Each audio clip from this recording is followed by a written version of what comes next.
There's this new show that just came out on Amazon Prime this weekend called The Boys, and it's based on a comic book series of the same name, The Boys, created by Garth Ennis and art by Derek Robinson. And the TV series was developed by Seth Rogen and his partner Evan Goldberg and Eric Kripke, who was the showrunner and creator of Supernatural. If anyone out there is a fan of My Hero Academia, this show is basically everything that Hero Killer Stain was against. And in this world, you basically have people with powers who they call supes, and they're commonplace, and it basically takes the premise of never meet your heroes because in the end, you'll be disappointed. Fuck yeah, you'll be disappointed in the end, because there's an elite group of superheroes who's modeled after DC's Justice League, and they're called the Seven, and basically, all of them are dicks. Because in this world, becoming a superhero has been monetized through corporations, and every decision a superhero makes goes through head writers and heads of departments, and all this wealth and privilege corrupts even those with godlike powers. And when these superheroes get too reckless with their powers, that's when the Boys, led by Billy Butcher, who's played by Carl Urban, comes in to put these superheroes in their place. Basically, this show is that little kid from Brightburn.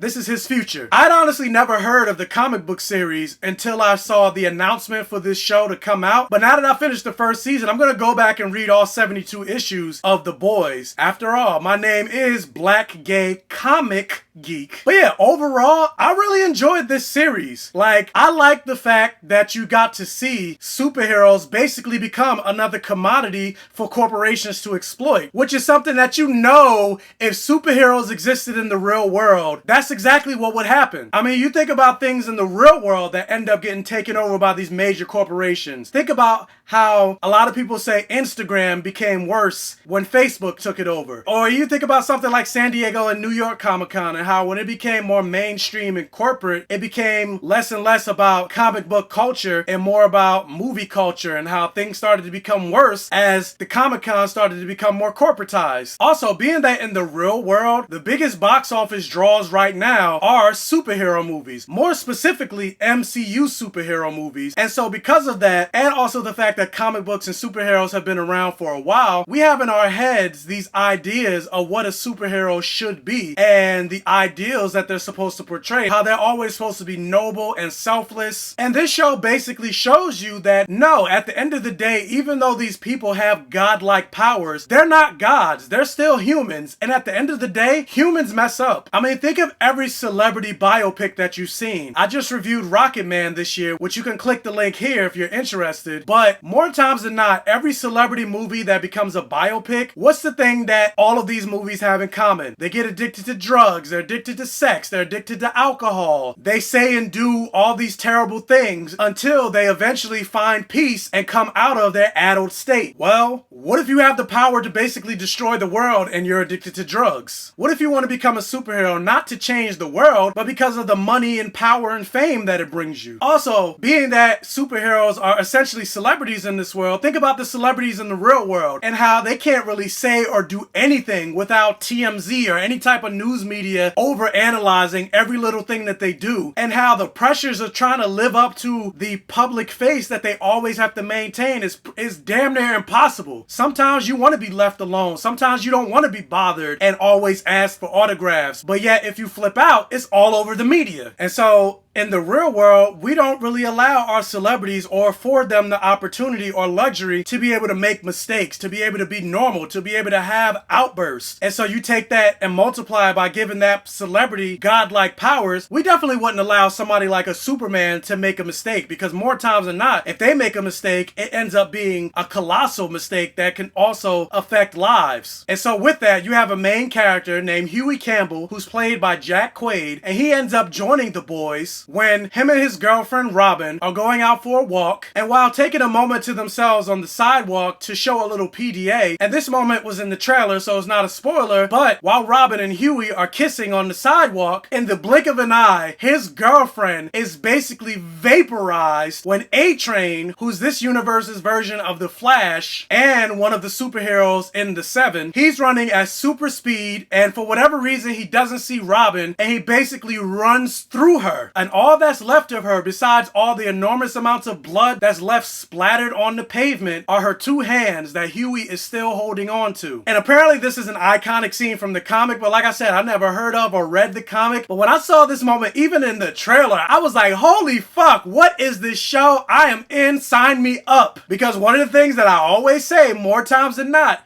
if a show has blood, sex, gore, and magic, I'm in. Now granted, there wasn't any actual magic. It was just people with superpowers, but if you got superpowers, that's basically magic. So it's the same thing to me. And of course, you also have to have a good script because Hellboy 2019 had blood, sex, gore, and magic, and that movie was trash. But yeah, there's not really a whole lot I can say about this show because this is a non-spoiler review, and anything that I could say would be considered spoilers, and I suggest you go in with as little knowledge as possible. But I can definitely say this is one of my favorite new series so far. I think this show does a really good job at blurring the lines, what's considered a good guy and what's potentially a villain. Because the whole motto of The Boys is to take out superheroes that step out of line, but once you find out the motivations of some of them, especially Butcher in particular, you're just like, at first I was rooting for you, but is this show actually the origin story of what's going to potentially be a villain? And the show does a good job of showing you that nothing good comes to anyone that's on a constant search for vengeance. And vengeance basically transforms you into the very thing that you hate. Just ask Kratos in God of War 3. My vengeance is everything. One of my biggest criticisms about the show is that we didn't really get that much backstory from the heroes that make up the Seven. And also, for the most part, with the exception of, say, Starlight, most of the people that had powers were pretty much assholes. And I wanted to see just a little bit more nuance. It's one of my biggest problems that I have with the Harry Potter franchise, where basically everybody that's a Slytherin is looked at as a potential villain. But yeah, like I said, overall, I really enjoyed this series. I would definitely recommend that you watch it if you haven't already. And I would say that Amazon Prime's The Boys is a definite blockbuster. Like, I can't wait to see what happens in season 2 because the way this season ended, what the fuck? Like, talk about turning everything on his head.